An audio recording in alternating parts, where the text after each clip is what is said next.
First World War marked the triumph of the machine over the merely human.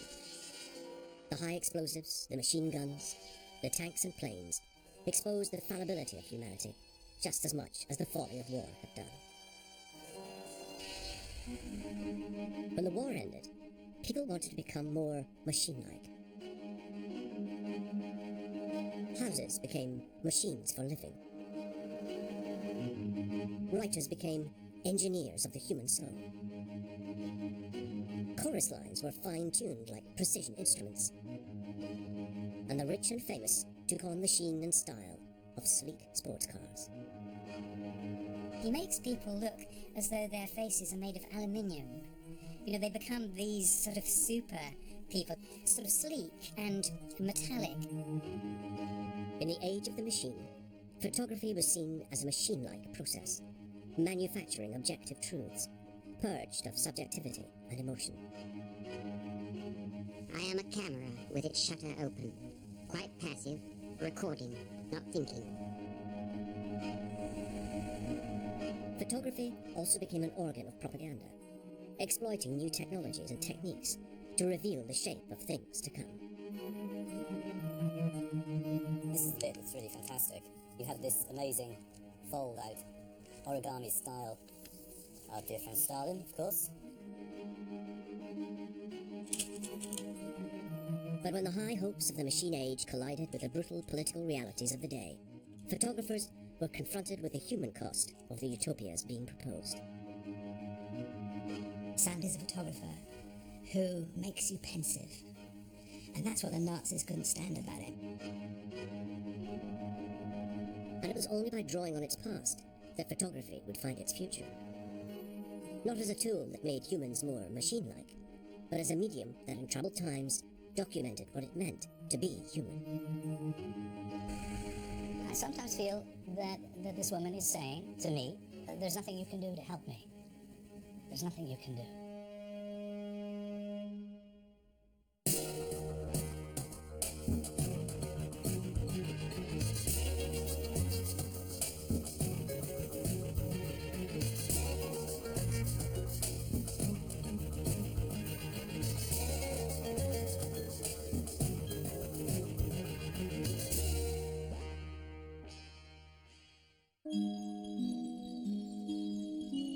To hold a camera in your hands in the 1920s was to hold the future.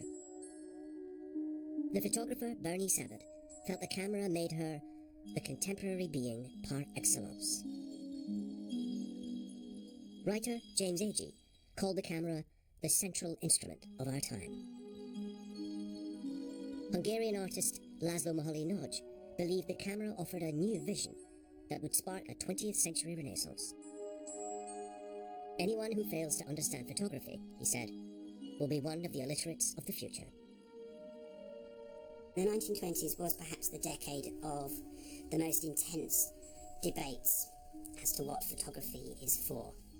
What is it good at? What role is it going to play in the art of the future, or even the society of the future? But what language did photography speak? And whose interests did it serve? The future or the past? The masses or the individual? Societies or its own? Is it a medium that you need to wrestle with and take control of? Or is it something that is perhaps at its best when art is reined in, leaving the photographer as a sort of functionary, as a sort of operator?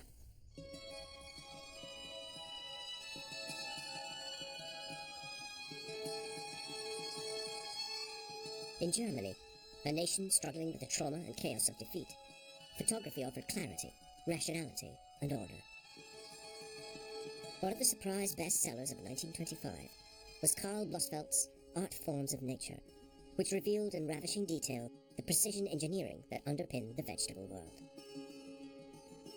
Karl Blossfeldt made huge, compendious albums of different plant forms, and they're as heraldic as if they'd been made in cast iron. They're quite extraordinary, and he ranges them side by side so you can see all the difference in the plant forms, and it's a kind of encyclopedic desire to record the world as a series of typologies using the new, shiny commercial papers of the 1920s.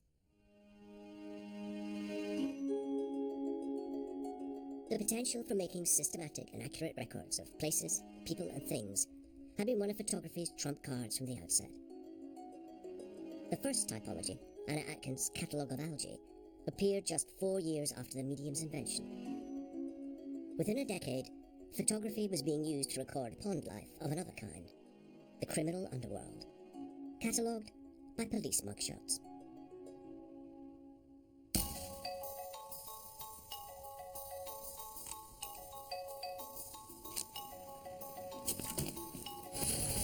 Photographic typologies are still being made, though methods have come on a bit since the 19th century.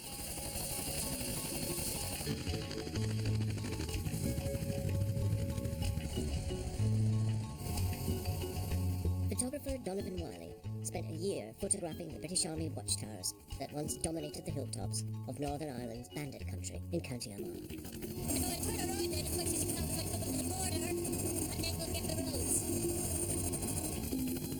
Golf 40 is scheduled for imminent demolition, and Wiley is off to add it to his collection before it disappears.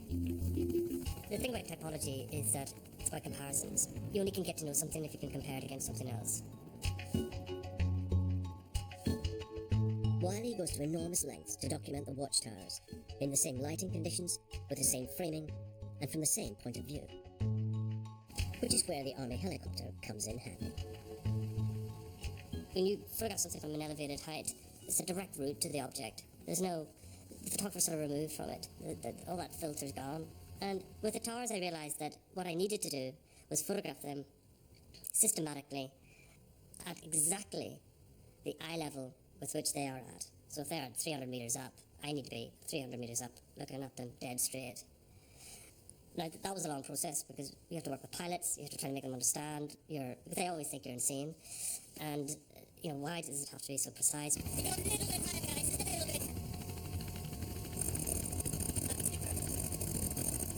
Typologies discipline photography's unruly tendencies in order to create pure documents, just the facts and nothing else.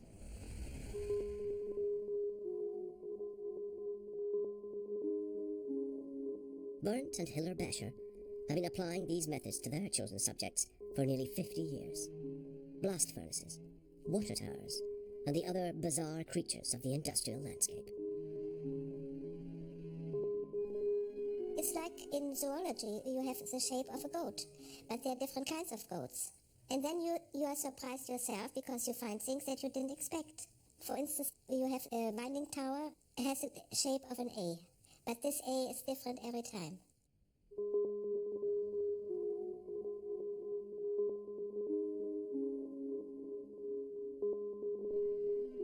They would be very rigorous in terms of the research they would do. If they're doing blast furnaces, they'd find out where they are.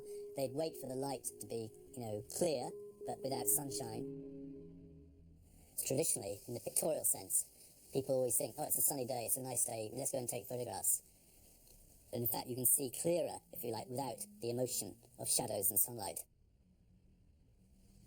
My favorite subject is a blast furnace, because that's the craziest creature.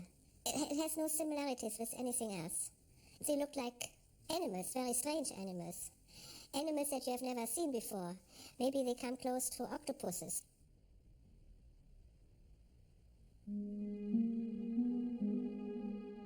But one of the most intriguing typologies was the human typology created by August Sander in Germany in the 1920s.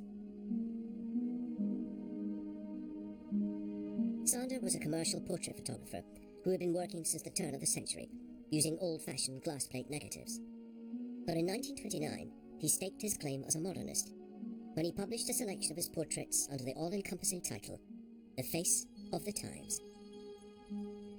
There's a kind of Victorian thing going on.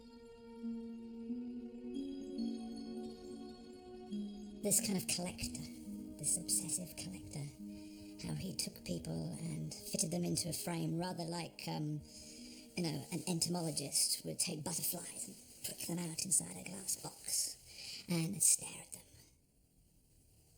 The people were occupying the same amount of space in the frame, pretty much, but you were instantly invited to work on the differences between everybody.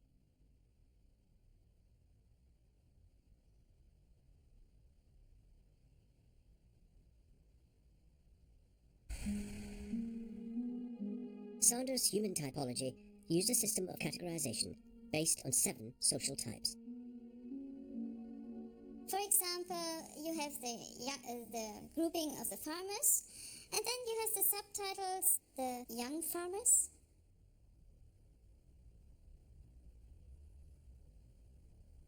the farmer's child and mother, the farmer's work and life, the head farmer,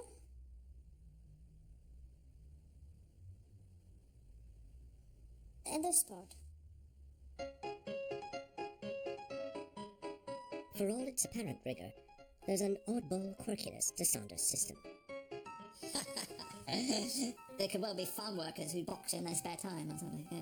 I would never have Sander written off as the dispassionate observer scientist. You can't be, when you prick that butterfly with the pin, that is, there's an electric charge there, and it's just the same as when you press that shutter. He shows you so much about how these people want to be seen, and at the same time, so little about what's actually going on inside their minds. And yet it's full of implications. It's full of hints. There is all the way through Saunders' best work sense of a world that's pregnant with things that cannot be spoken of. The unspoken that lies behind Saunders' pictures is the chaotic condition of Germany in the 1920s. The Weimar Republic was a society in meltdown. Hyperinflation, mass unemployment, political violence on the streets. All of Saunders' subjects would have lived with the consequences of that chaos. Let's find a notary. Here is this notary who stands erect with his dog in an overcoat, and it seems to me that the overcoat is perhaps the most eloquent thing in the picture, and the reason why is that it would once have been an elegant coat, but it's begun to lose its shape, and yet the notary fills it out as if he's an oak tree. He fills it out as if it hasn't changed in any way. And so to me, what this is a photograph of is a man who attempts to preserve his position, at least for the camera, to say to the photographer, to say whoever is going to see this picture, I am no less than I always was, which is a person you should respect. One of the Saunders photographs I love most is this picture of a woman in her late 20s, perhaps early 30s, and her baby and a little black Pomeranian dog sitting in the grass, and the child sits there hopeful and quite trusting with his apple there in the hands. And then in the expression of the face of the mother is knowledge of something much more, something that she won't tell us about, something she can't tell us about. And I sometimes feel, looking at the face of this woman, about whom I know nothing other than this, what she shows me on her face. I sometimes feel that this woman is saying to me, the viewer, there's nothing you can do to help me. There's nothing you can do. Help me in what way? Save me from what? Protect me from what?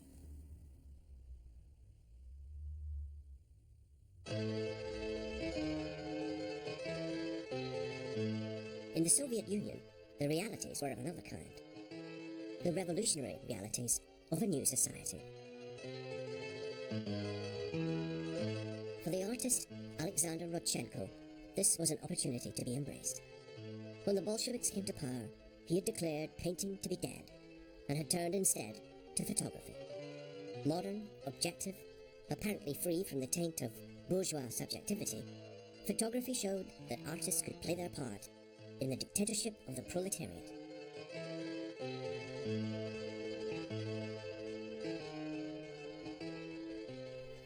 Alexander Rodchenko has this revelation about how the camera is the tool of the new man, the new artist. He invented a kind of special worker's uniform which he wore, and the camera goes with that desire to become the new intellectual, the new artist, serving a larger political reality, serving the people directly.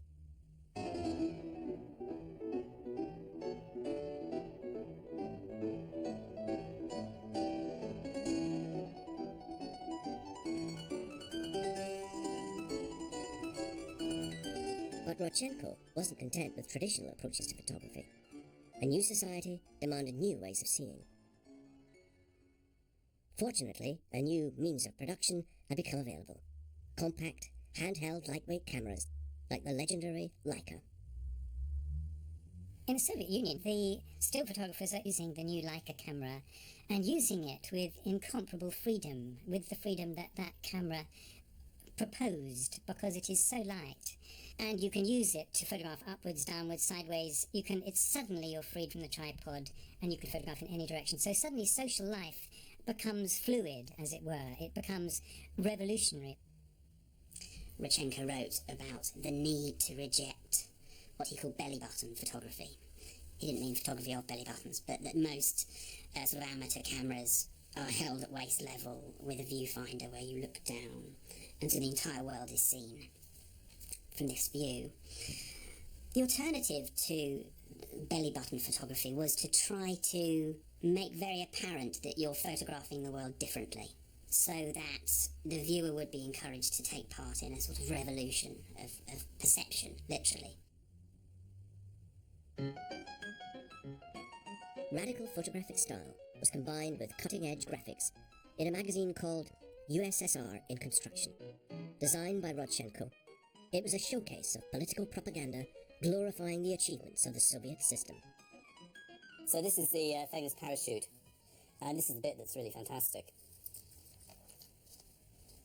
Yes, and then you have this amazing fold-out origami style piece, but at the bottom, of course, what we're going to find is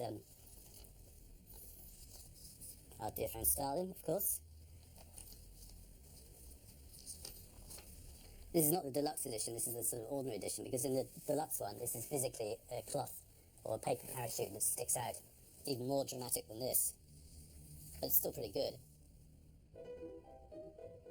USSR in Construction displays Rodchenko's mastery of photomontage, a graphic technique that took its cue from cinema montage. Rodchenko's photomontages treated photographs as raw footage, suppressing their individuality, collectivizing their energies, cutting, pasting, retouching and rephotographing them to conjure up dizzying visions of the future. But photomontage also shows up photographs for what they really are: mute documents whose meaning remains fluid.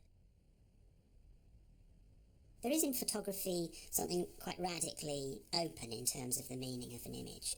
Meaning is something that usually needs to be pinned down from outside. This is why photography has grown up with the caption. This is why it's grown up with photojournalism. Photography can be put at the disposal of a set of ideas, a political ideology. Its character as a functional record can be harnessed in one way or another. Rodchenko harnessed photography to greatest effect in an issue of USSR in Construction, devoted to the White Sea Canal, trumpeted at home and abroad as a triumph of Soviet engineering and enlightened Soviet penal policies. The canal would be built by criminals and other social undesirables who would be rehabilitated through labor. Rodchenko traveled to the canal to take the photographs that would provide the raw material for this masterpiece of political propaganda. So if we look at this picture, we can see here in the Rodchenko book how the original looked. Rather grey and flat. Of course here, the montage, altogether much more successful as a picture. And he's able to put in the text, give much more impact for this crowd of workers. And of course this gets more impact in the way that he's given the contrast, really heightened up the contrast between here and the backdrop. You can see all these different components have been put together to make the picture. And although when you look at this, you wouldn't think it's particularly a montage. It's only when you see the original and you see how it's changed in its intention and its meaning that you really understand how photomontage this is. But Rodchenko's virtuoso post-production conceals a grim truth. These determined-looking workers were mostly political prisoners, and the White Sea Canal a 140-mile-long gulag. And far from being rehabilitated through their labor, 200,000 of them would die as a result of it. A reality that can still be glimpsed in the unsmiling faces of the untouched original.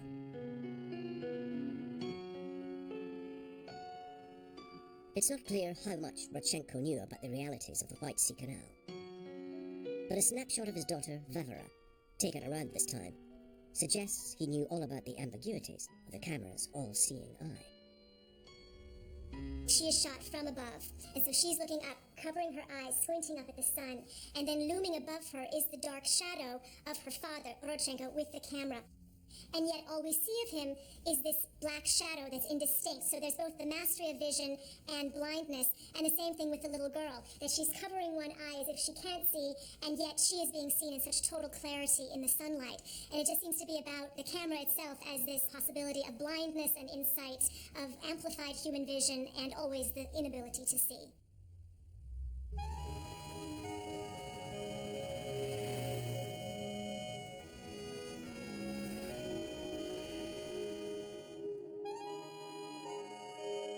While Rodchenko struggled to photograph a new society, in Paris, another photographer was attempting to preserve one about to disappear. Eugene Atget had spent 30 years documenting the city's ancient core, from back street to shopfront, before it was swept away by redevelopment. By the 1920s, when he was in his 60s, Atget had assembled a unique typology of old Paris, consisting of more than 10,000 images.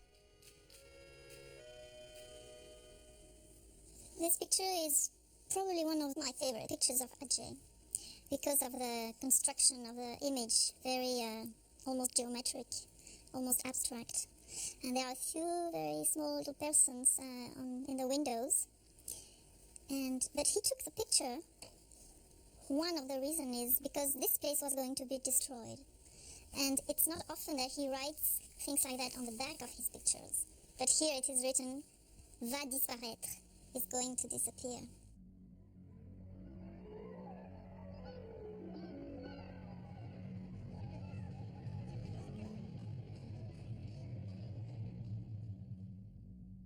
Like Auguste Sander, Atget was a creature of the 19th century. His equipment and techniques, already old-fashioned when he began, had become positively archaic by the 1920s. Alexander Rodchenko would not have been impressed. He was still making albumen prints, which you could print out in the sunshine, not in a darkroom.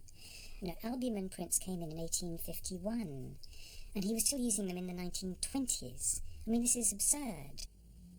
Various people did try to get Atget to use modern materials, because they said it will last better. And he said, I don't know how to do that.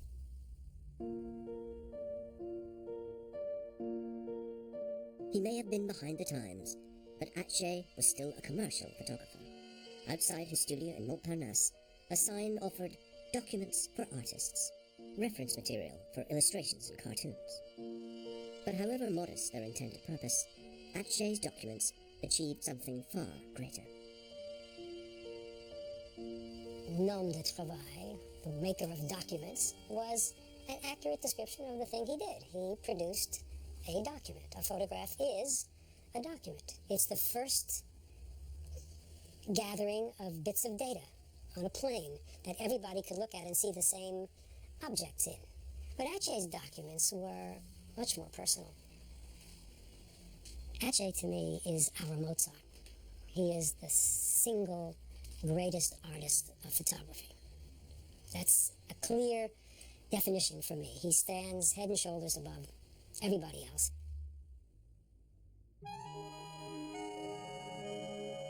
Atget is the photographer's photographer. Getting to the bottom of one of his pictures takes time and a bit of juggling.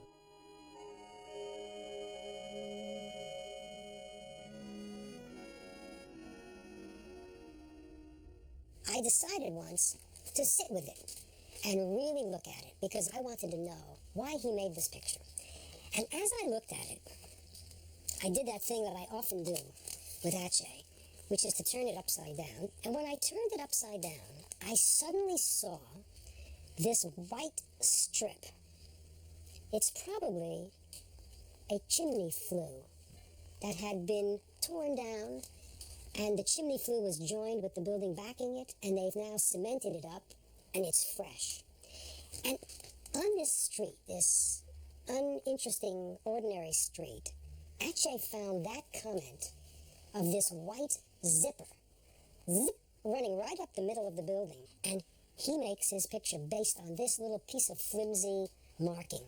And he's betting that the interested looker will really see that thing and go traveling through the picture, past the tree, around the lamppost, across the street, and take his eye right up to that building and say, that's delicious.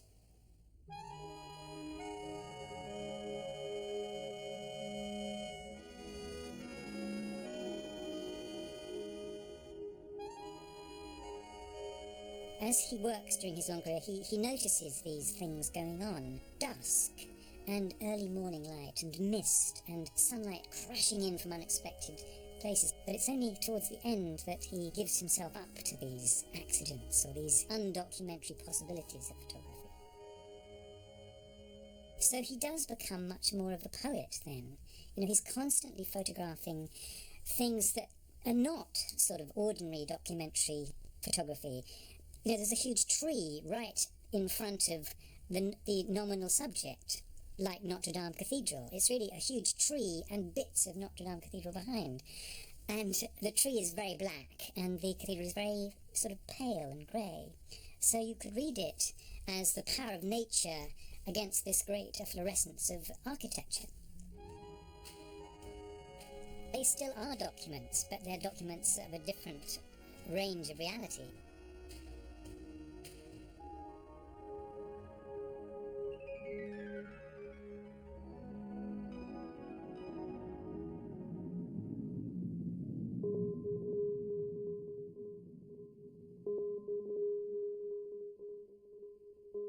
But while Ache cautiously explored the borderline between one kind of reality and another, a photographer with a studio on the same street in Montparnasse was already pushing deep into the territory of the unreal. For Man Ray, the camera was not a machine for making documents, but an instrument for exploring dreams, desires, and the medium's unconscious mind.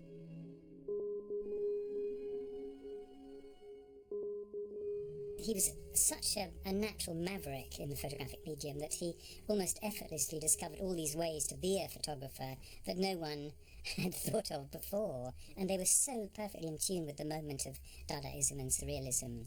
All these things like making photographs in the darkroom just by scattering interesting objects on photographic paper and then just switching the light on very briefly to allow these objects to imprint themselves on the paper and then just developing it out. No camera involved.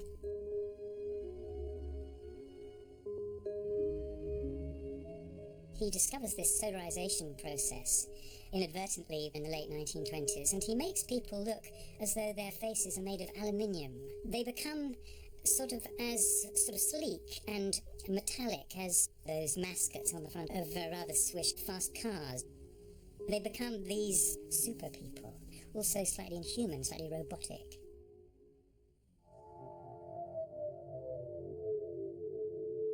Man Ray got in on the ground floor of the Surrealist enterprise thanks to his friendship with the artist Marcel Duchamp and an early encounter with one of his most seminal works.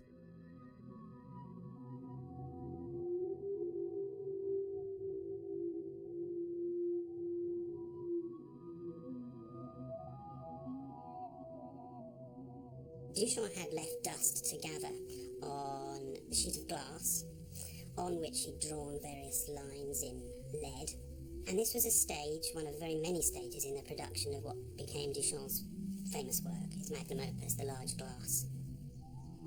Man Ray had been asked to make some photographs of paintings. So Duchamp said, well, why don't you practice on this sheet of glass?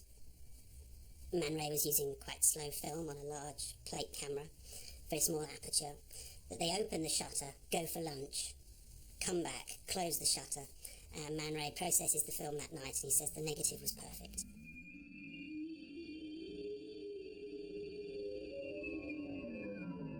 Dust breeding delights in photography's infinite capacity for ambiguity and mocks its obligations as a sober recorder of reality. We're not quite sure from where it's been taken. There's no sense of scale, no reference to anything that we'd really be familiar with. We're up, perhaps above clouds, we're looking at some bleak terrain. But it's being offered to us as something between an artwork and a document. If it's an artwork, it's haunted by the idea of the document. If it's a document, it's haunted by the idea of the artwork.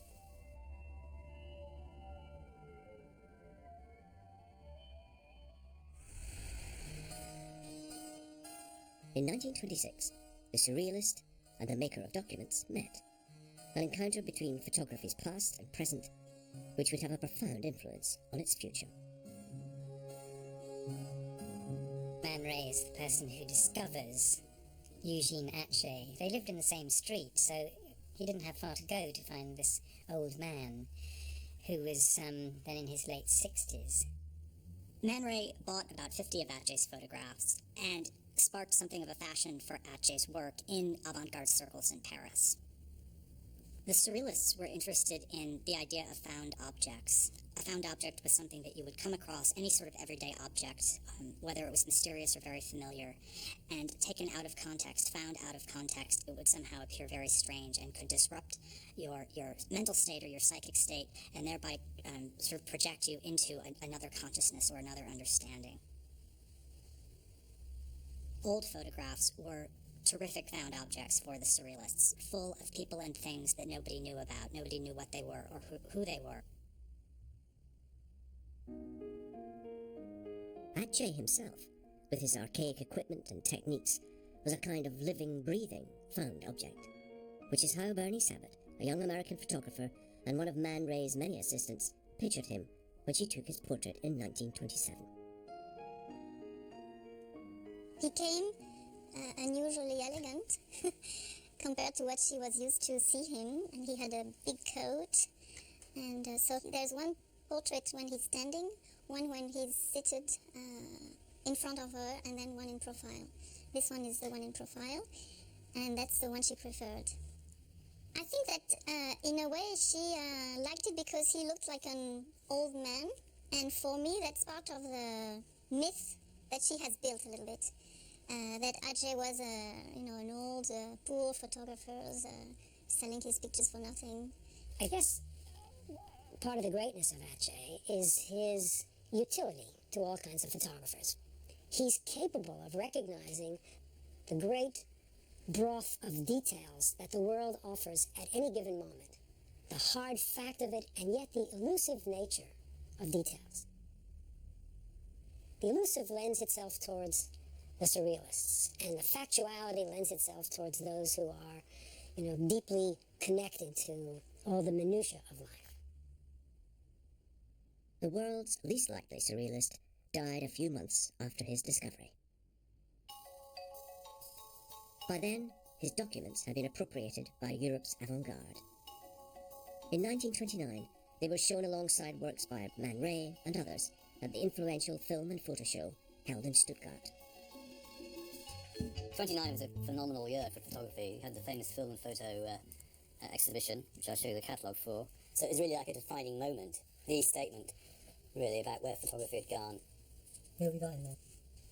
Well, there's Bayer, Man Ray from Paris, Hannah Hoch, Edward Weston, Atget, Lisitsky, Mahody Naj, Pete Swat, the designer, and in fact even the British Cecil Beaton gets a look in. Interestingly, we are virtually excluded, because Britain was quite asleep during the 20s, if you like, photographically. The action was in Germany and Russia.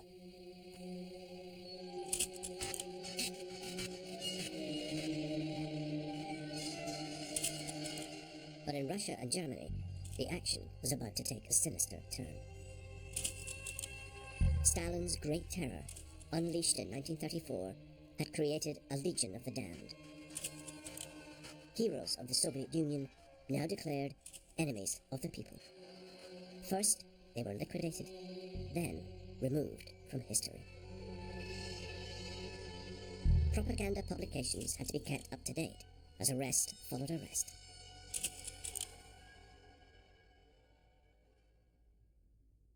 Alexander Rodchenko, the master of montage, who could turn Gulag slaves into rehabilitated workers, was now forced to doctor books that he himself had created, using black ink to turn apparatchiks into unpeople.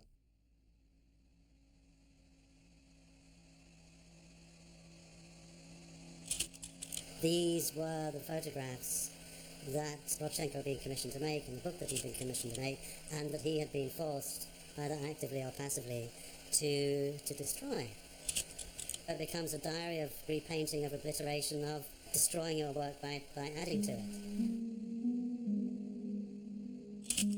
The interesting thing is that you naturally concentrate on the kind of face area, but then actually if you look at the kind of shoulders and the position of the body, the unobliterated area, which is the clothes and the shoulders and parts of the body, still seem to proclaim the human being underneath the obliteration.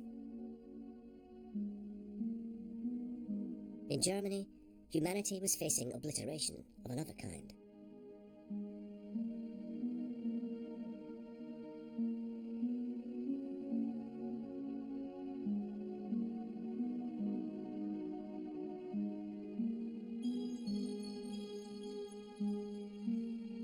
August Sander, who could give a black circus performer as much human dignity as a burgomaster, inevitably fell foul of those who were planning a master race. The Nazis had their own idea of what photographic typologies were for, cataloguing racial types, for example. A government that prized sameness and prized a certain highly idealized version of what its people ought to be simply could not stand all of the idiosyncrasy that you see in Sander's pictures. Every one of his people is frail, flawed, human, highly imperfect, troubled, worried. That's not to the world of the master race, absolutely not. The Nazis banned Sander's book, and the printing plates were destroyed. But the further Germany descended into its collective madness, the harder Sander clung to his typology. The Nazis may have had no place for him in their system, but he made a place for them in his. When the National Socialists came to power in 1933, he also felt that it was his duty to document these people too. He photographed these people with the same clarity as he did anybody else, as he did with the Jewish people who came to him, and the images you see in the books, the persecuted Jews. What many people don't realize, there were passport pictures. People came to Sander to get their passport picture done for immigration.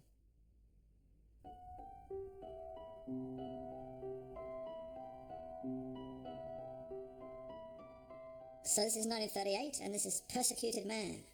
And again, the hands tell a lot, don't they? All these fingernails are bitten, and his hands all scrunched up.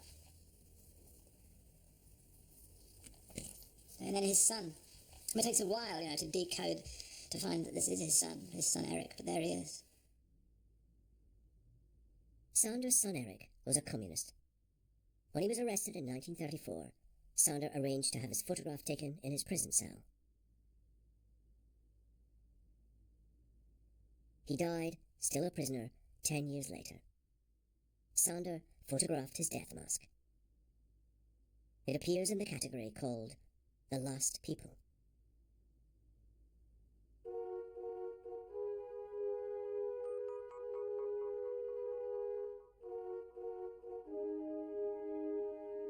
America in the 1930s was in the grip of its own crises.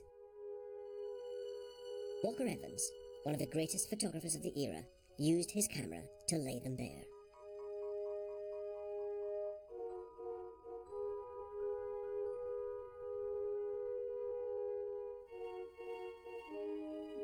This is an image of American identity, of democracy, of all of these people, each individual the same size, and therefore each individual having the same importance, and everybody's there together. You can think of it as a positive thing in that way, or you could also think of it as a horribly rigid, grid-like structure in which each person is isolated in their own little cell, and that nothing will ever change. That's the genius of Walker Evans, that he's pretending that he's just giving you the facts, but he's, in fact, by the choice of the facts, influencing how you understand the world. In an age of utopias, Walker Evans was a dissident voice. To hell with liberals, intellectuals, artists, and communists, he wrote in his diary at this time. Human society is a failure. According to the writer James Agee, Evans' allegiance was to the cruel radiance of what is. The straightforwardness of his photographs is deceptive. It's like the silence of the detective, the silence of the inquisitor, who, by saying less, forces the subject to speak too much until the subject breaks and reveals everything. As a young man, Evans had wanted to be a writer. Like many others, he went to Paris to serve his apprenticeship. He spent his time failing to write, while effortlessly absorbing the latest trends in avant-garde photography. When he returned home, he began to photograph in a style straight from the pages of the film and photo catalogue.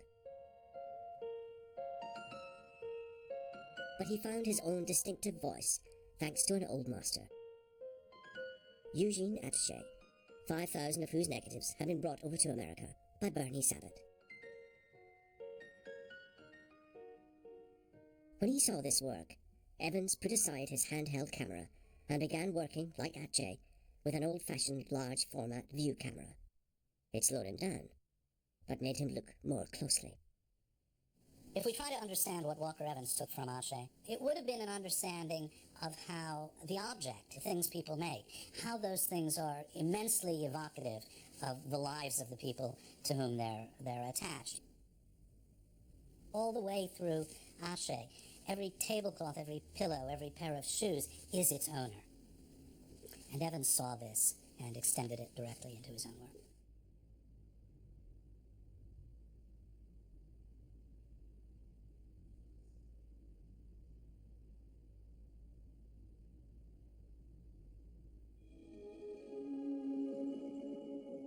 In 1935, Evans, along with a number of other leading photographers, was commissioned to produce propaganda images for the Farm Securities Agency, set up to ease the effects of the Depression in rural America. Since these photographs were taken at the behest of the government in order to support government relief efforts, there's an obvious strategy involved to portray the government in a very positive light. Not only the government, more important than the government, were the recipients of relief. So the most famous examples occur with the idealization of the Dust Bowl refugees, for example, in the photography of Dorothea Lange, in which, in the 6 photographs in the series, she proceeds to reduce the size of the family, which is identified in her captions as 7 people, down to 3 young children, one of whom is an infant, and thereby the family suddenly conforms to middle-class standards on family size. One of Evans' classic images shows the gulf that separated him from mainstream FSA photography. The great documentary portrait by Walker Evans from the 1930s is the one of Allie Mae Burroughs, a sharecropper's wife in Alabama in 1936. And she's shown against the weatherboarded house that she lived in. And her face is as weathered as the wood. You can see that her eyes are screwed up against fairly fierce southern light. And it's the same sort of fierceness of the camera lens. There's no Vaseline involved and no muslin. It's just sheer, direct fact. This was a young woman who's probably had bad teeth, so she wouldn't want to smile in a way that would show them. But the thing that interests me so much about the picture was taken in 1936, and by then he was an accomplished master at composition. And yet, he was willing to give over the part of the authorship of the picture to her, because what she did when he got that close really determines what the picture is. It's not an easily readable notion. It's not an illustration of an idea about who these people were. It's an actual encounter between one subject in front of the camera who has equal human presence as the person behind the camera.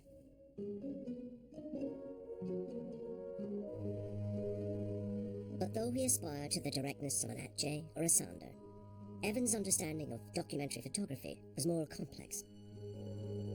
For this sophisticated jazz-age intellectual, there was nothing simple about a photographic document. Documentary had come to mean 2 things. It meant that it was delivering the truth, and that it was a social agent. It was going to make life better for everybody. Of course, Evans hated both of these ideas.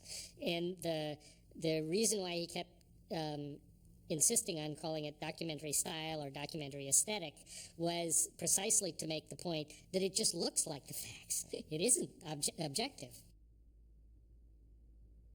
When Evans photographed the Burroughs house, the complexities and contradictions of his documentary style were revealed. Evans didn't simply record what was in front of him. He rearranged the scene to minimize the squalor, elevating simple objects into iconic symbols of domesticity. And as he worked, the photograph crossed the line from document into artwork. The writer, James Agee, who was with Evans when the picture was taken, provides a sidelight on the artifice behind this seemingly artless image.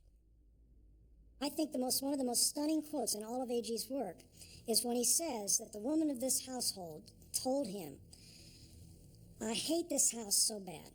It seems like there ain't nothing I can do to make it pretty." And that, to me, stands in great contrast to Evans's work inside that cabin on one day, when he did indeed make things achieve a kind of clarity and simplicity and beauty that he thought was best represented American life.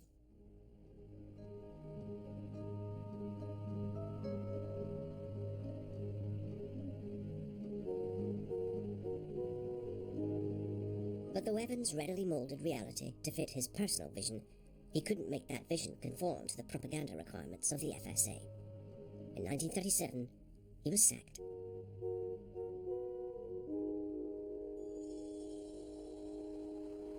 By then, the high hopes of the 1920s had given way to the low dishonesty of the 1930s. And after that came total war. And when the killing machines returned, one photographer documented the effects on vulnerable humanity from the no man's land of ambiguous truths and elusive facts.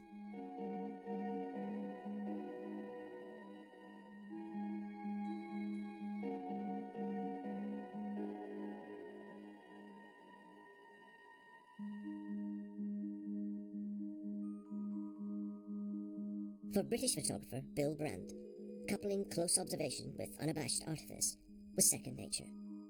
He'd made his name working within the documentary disciplines of photo magazines like Picture Post, but he'd also walked on photography's wild side in the Paris studio of Man Ray.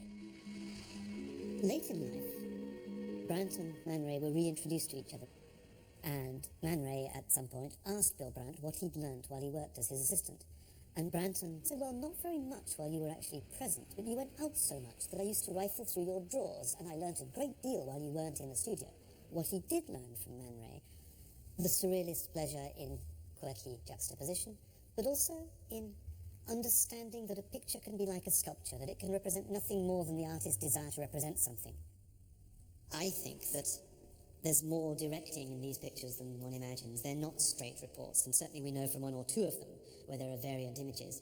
We do know that people who looked like they were asleep in one picture were in fact not asleep a frame later, so that clearly Brandt was asking people to participate in a mise-en-scène which is for information purposes, as well as honestly recording what he found there. Of course, Brandt is the great inventor of that strange halfway house between truth and fiction. Bill Brandt sees this new kind of social dislocation in surrealist terms. Surrealist episodes unfolding in London during the blackout and the Blitz. Suddenly this is a dream city where there is no illumination except the moon, and suddenly there are all these railway stations packed with people, only they're asleep.